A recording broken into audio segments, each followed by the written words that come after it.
You are Locked On Hornets, part of the Locked On Podcast Network. Your team every day. In a minute, cuz we live.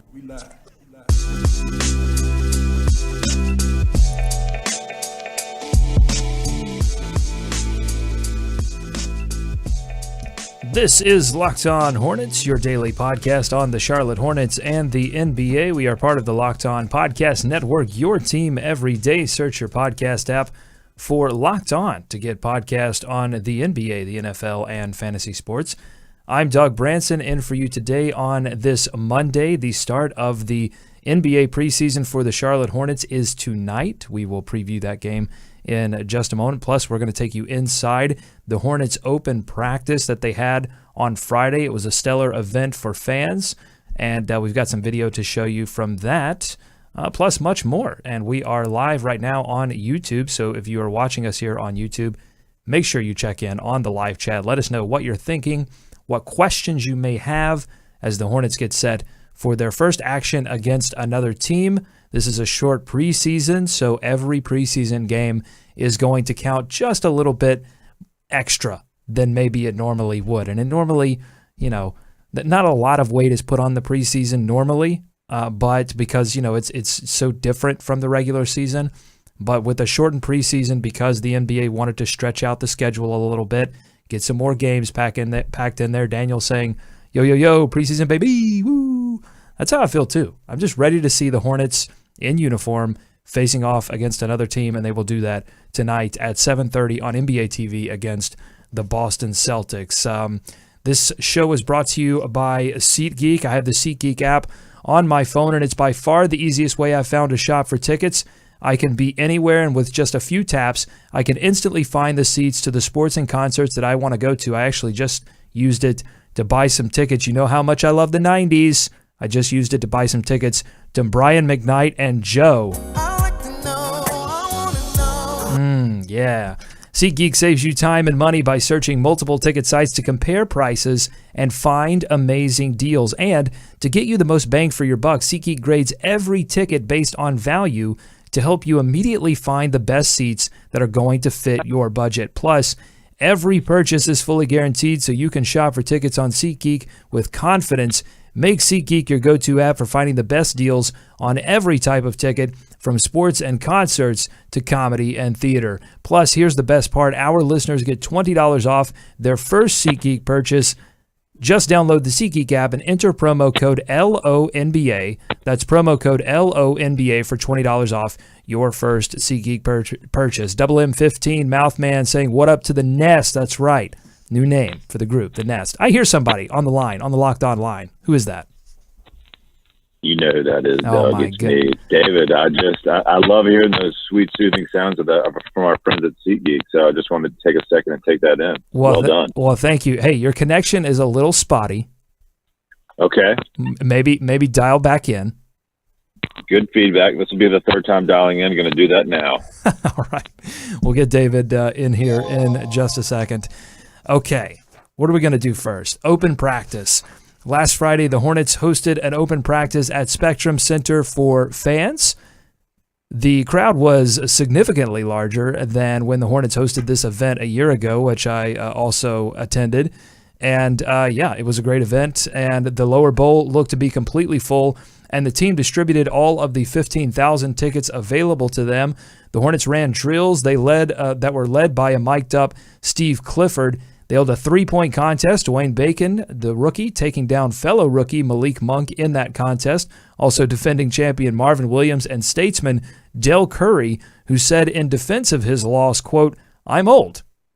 There you go.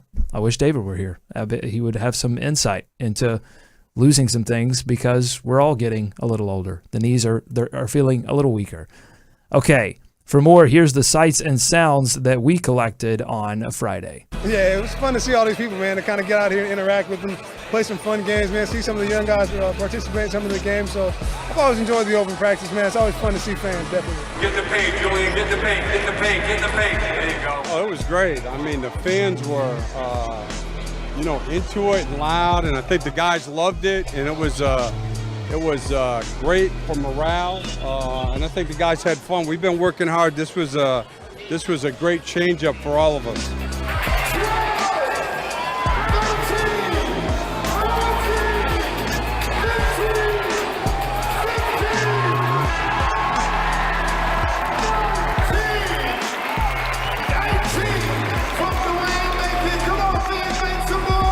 you could see the guys were tired. We kind of did those drills. Usually in practice, those are the dunking drills. But except for the 19 and 20-year-olds, there weren't a lot of guys that were going to have enough legs so they could dunk today. But it was still fun. The lower bowl filled with fans it's impressive. I know a lot of the guys was excited. They said in past years it wasn't like that for open practice. So to see all the fans who came out today, we're very grateful for that. So it means a lot to us. We're excited, and we can't wait to get going. Good stuff there. And Locked On Hornets, the podcast, we're taking you inside the Hornets like never before. This is a huge season for us, so stay tuned for more packages like that. And if you want to see the video version, if you're listening right now and you want to see the video version of that, check some of that out on YouTube, youtube.com/Locked On Hornets. I'm going to check right now if David is on the line. Is this any better, Doug? Oh my gosh, it sounds so much better. I'm going to turn you down a little bit, but other than that, you sound great. That we have the connection though. We have the capabilities. Yes. So I just ran the open practice package, David. I know you've had a chance to check it out. What did you think of the atmosphere? Are you surprised at the response by fans getting down, filling the lower bowl, and having a good time? Yes, I'm very surprised, Doug. Pleasantly surprised. I mean, that was an awesome turnout. You saw what the players had to say. I mean, Frank was impressed, posting on social media. That was a turnout for an open practice. You can't wait to see, what the real games are like. So I thought that was awesome, man. I was not expecting that, to be honest with you. And it was a great turnout. How was it? I mean, in person, it must have been pretty cool. Yeah, I knew that fans were going to be excited about the team because you acquire Dwight Howard, who is a star in his own right, and you acquire Malik Monk, who I think was, pretty much unanimously, accepted as the right pick and a pick that people are excited about, and a guy who can, score a lot of points. I mean, that's an exciting pick. So I knew fans would come out, but yeah, I did. Just looking at the turnout from last season to this season was right. Pretty incredible. Daniel on the chat saying, open practice was great. It was my 3-year-old daughter's first Hornets experience, and she had a blast. One of my only critiques was that Clifford being mic'd up felt awkward. I don't know. I didn't know about this. Yeah, well, so they mic'd up Coach Clifford for the practice. So he was just saying, okay, all right, go strong. All right, knock that down. Clean pass, find your target. That kind of thing. That's awesome, but I'm sure I get what he's saying, because Cliff, I'm sure, didn't cater anything to having a mic on. He just went about his normal routine. Well, that's the thing. He wasn't playing to the crowd at all. He was really treating it like oh baby, right? Bam! No, there was none of that going on from Clifford. But I think it was kind of cool in the sense that you rarely hear Clifford mic'd up, in that kind of situation, and you rarely get a glimpse of him. Even the media doesn't, because the practices are not open to the media. We only come in at the very end so we really never see Clifford, kind of in practice action. So it was sort of a neat look at his process, even if it was probably, simple and boiled down for, mass consumption. Didn't want to give away any state secrets there. Daniel also says, seeing Dwight Howard actually attempt and make three-pointers in person was a sight to behold. Cody Zeller, too, David, knocked down a couple of threes. Whoa. I'm not breaking any news here. I'm not breaking any news here. This was practice. Let's all practice. We're talking about practice. We're talking about open practice. Yeah, there we go. It was nice to see Dwayne Bacon knocking down three-pointers, by the way. Hit, 19 of them in the three-point contest. That's not something, he worked a lot on his shot in college at Florida State. It was not necessarily known as a three-point shooter, more of a guy like a Dwayne Wade who likes to slash, get inside the mid-range, and knock stuff down. So, I mean, that could, a lot of people thought that Dwayne Bacon was a steal in the middle of that second round, and maybe that's one reason why, because people were sleeping on his shooting ability. Absolutely, man. It's going to be interesting to look back on that draft, because remember when they actually traded down, right?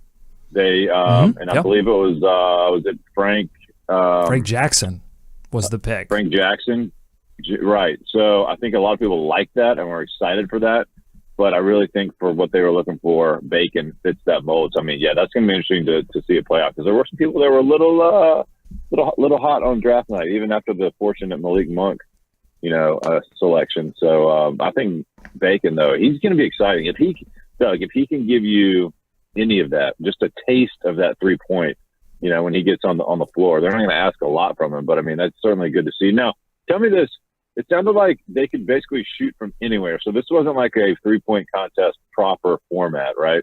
Correct. Yeah, you picked one spot essentially, and then they put time on the clock. Okay. Yeah, and so it was Del Curry, Marvin Williams, who won last year, and then the 2 rookies, Dwayne Bacon, Malik Monk. By the way, good hustle by the Hornets, getting the rookies out there in a 3-point contest, getting them out there front and center in an event.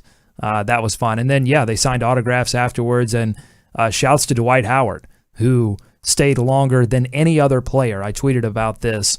Signed autographs until basically everyone was satisfied. Someone always misses out, but he stayed there far longer than certainly he had to. And so just another instance of Dwight Howard. And this is not, he's had some reputation things about with other players, but I don't think anyone has ever criticized Dwight Howard's interaction with fans. He's always been very fan friendly and willing to kind of joke around with fans and have a good time. So props to Dwight Howard there. Are you ready to move on to preseason? We did open practice. It's preseason night in America or at least in Charlotte for the Hornets. Are you ready? I am so ready for this, Doug. Actual basketball. Let's talk about it a little bit. All right, tonight at 7:30, the Hornets will face off against the Boston Celtics in Boston. NBA TV will have coverage of the game. That's right. You can see the Hornets play in preseason. This is exciting. This was not a given several years ago. I think the league is doing a better job. I think they have all heard our cries for more preseason action on television because NBA TV has been doing a lot of these opening games.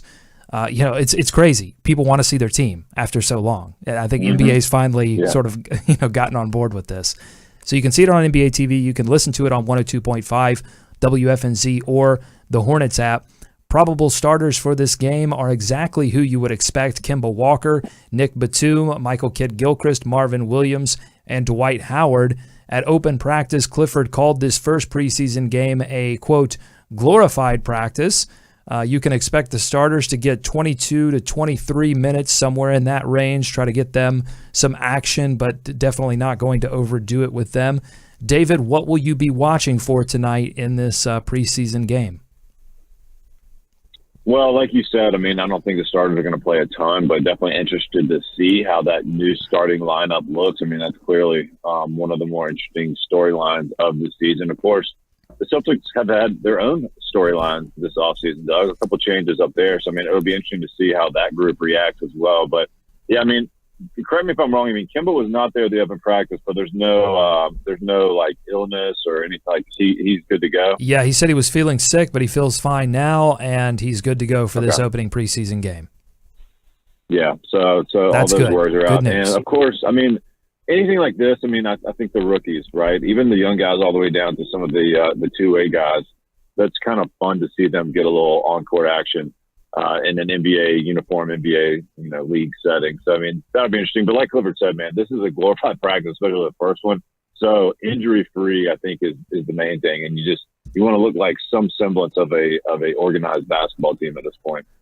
Yeah, maybe not. I think I'm expecting a sloppy game overall from both sides, both Boston and Charlotte. There's been a lot of talk about a shorter preseason period. Clifford has been trying to find a balance between getting enough offensive and defensive action stuff into this team's head before the season starts, while also having enough time. This is the balance part, to be good at something. So you want enough stuff in, but at the same time, you want to be good at one or two things, like really good at executing those things. So that's been the balance there. I'll also have my eyes on Julian Stone.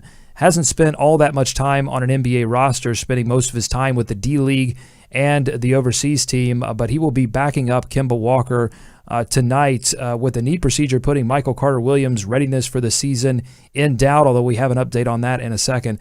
Suddenly, Stone's development has become the biggest storyline nobody is really talking about. To Stone's credit, he has one guy on this team impressed, and that's starting shooting guard Nick Batum. Ball came past, great vision too. And when he got his size, I mean, the size he has, him and Michael Carter Williams can be good like a Kemba backer because Kemba is small. We all know that. We're joking about it, but that can be like a good difference. There's Nick Batum there at practice yesterday, and then Double M15 saying maybe they will try Monk at the 1. Well, I would certainly, David, expect Malik Monk to get some time handling the ball, playing point guard. That's been explicitly expressed by Clifford that they want to try to see where he's at. And then Malik Monk has been saying to anyone that will listen, hey, listen, I played a point guard in high school, like all through high school. I had the ball in my hands. And then at Kentucky, 1 year at Kentucky, he plays off ball because that's what they needed him to do. And so I think Malik Monk, more than anyone, is ready to show that he can handle the ball effectively. Man, preseason can be such a tease, don't you think? Because it's like you're so excited, but then almost as soon as the game starts in a preseason game, you're ready to get to the regular season, you know? I mean, not as much as the NFL, I think, but it's still like, I mean, you know, once you get going, it's cool to see the guys back out there, but then you want to start the regular season. But yeah, you're right. Monk, that's going to be interesting because, I mean, we, of course, know Summer League. We haven't seen him.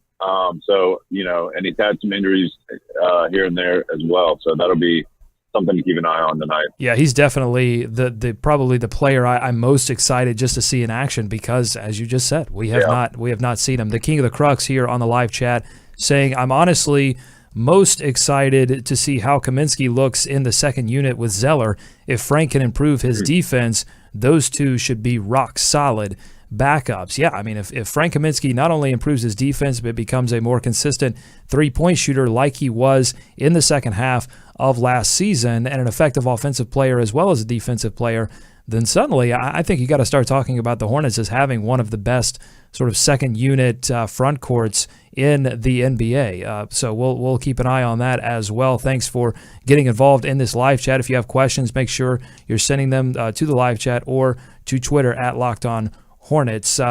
Boston swept Charlotte last season. They played them 4 times, lost all 4 games, unfortunately, and a lot of that had to do with three-point shooting. The Boston Celtics shooting over 40% against the Hornets. A lot of teams had success against the Hornets in terms of three-point shooting, so that's another thing I'm watching, David. Now, if Dwight Howard suddenly starts to have an effect on their ability to guard the three-point line, because I'm not really expecting all that much offensively from this game, because I just think it's just very tough to get ready this quickly. I mean, basically they had 5-6 days of training camp to get the complex offensive stuff down. I think it's really tough for a preseason game. They're going to be out there getting to know one another, but defensively, maybe we could start to see some things that are going to develop throughout this preseason, and one of them, I hope, is three-point defense. Now, Boston looks a lot different than they did last year. There's no Isaiah Thomas, no Avery Bradley. Avery Bradley torched the Hornets a few times over the past couple of years, so no Avery Bradley as well. But they do add Kyrie Irving, who shot over 40% from 3, David, and Gordon Hayward, who's not a bad shot either. So it's still a team that can light it up from 3. It'll be interesting to see how the Hornets defense reacts to that. Yeah, and I think you're going to see Kyrie getting a lot of those looks that Isaiah Thomas got, right? I mean, he's going to be shooting the ball. He's going to be shooting threes, I would think, more than he did so in Cleveland. So he's going to get those opportunities. That offense kind of generates that for those three-point shooters. But, yeah, you're right. I mean, Dwight Howard mentioned it last week. Picking up the defense has been probably easier than the offense just because it's so similar, and it's Cliff running the same thing he did in Orlando. So there is an advantage. I think you have to be on the defensive side of the ball, of course. You got so many guys here that have been in this system, and like Dwight coming in. So you really only have the young guys who don't have any experience, and they're going to be a bit lost anyway. So you want to see some confidence on the defensive side from this group, because you do have kind of more of a veteran group. Even when you throw in Dwight Howard, like I said, he's run some of this stuff before in Orlando. Can I give you one sneak tip name that I'm watching off of this Hornets training camp roster? This is a deep cut. May only get 8-9 minutes against Boston tonight, but a guy that I've been kind of keeping my eye on at the end of these practices and at open practice.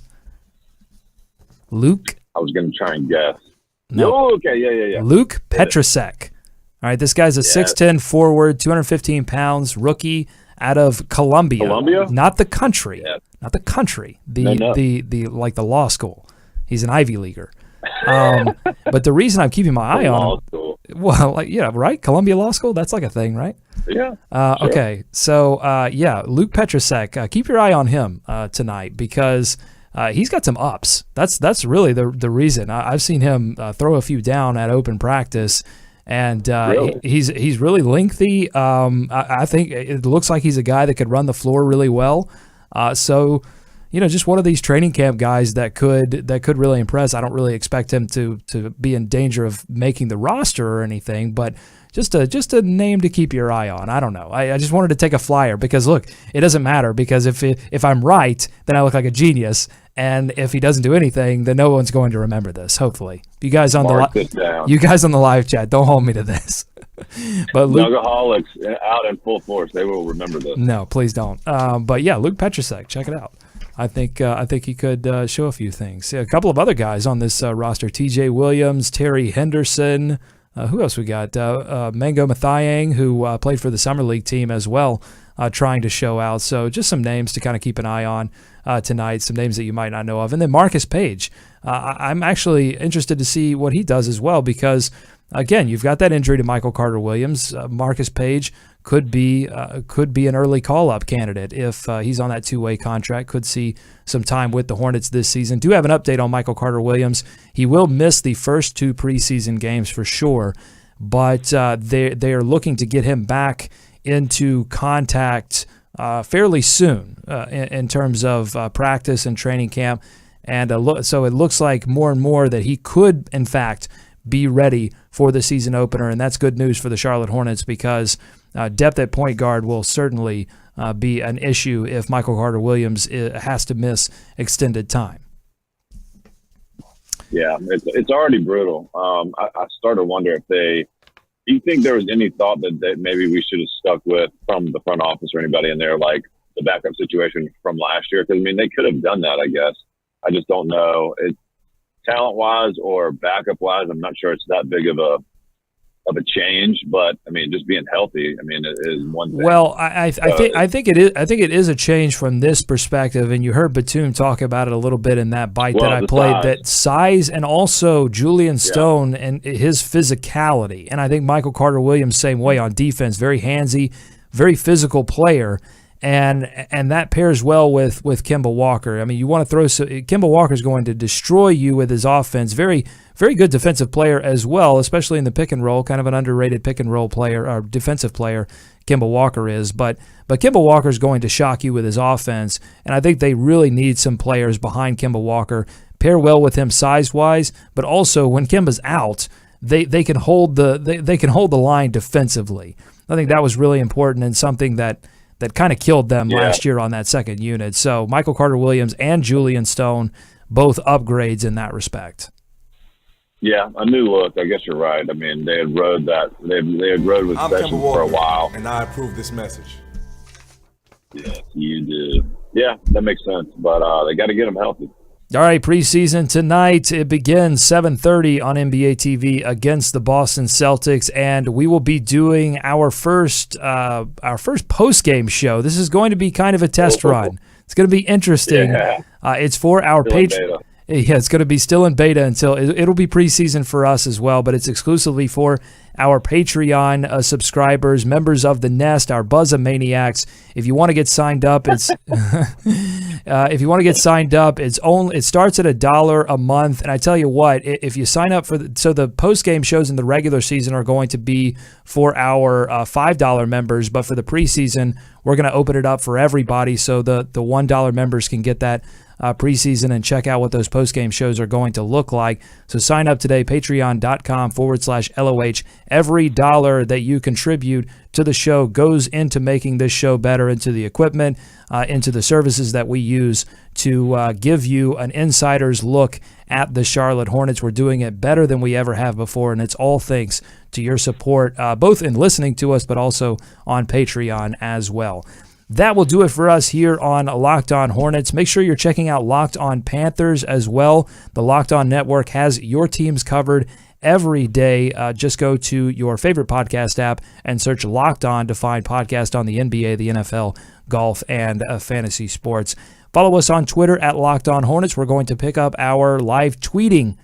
We do that every season, and we're doing it this season as well, so we'll pick that up tonight for this preseason game. And subscribe to us on iTunes, Overcast, whatever you use to get your podcast. Just search Locked On Hornets and tell somebody. The season is about to begin, and we want as many hardcore Hornets fans, as many Buzzamaniacs in on this podcast as possible. So make sure you're telling somebody about Locked On Hornets, and shoot us your Hornets questions and thoughts to buzzbuzz@lockedonhornets.com. Thanks to everyone who was watching on the live show. Double M15, the King of Crux, Daniel, thanks for chatting. For David, I'm Doug. Go Hornets, go America. Let's beat those Celtics.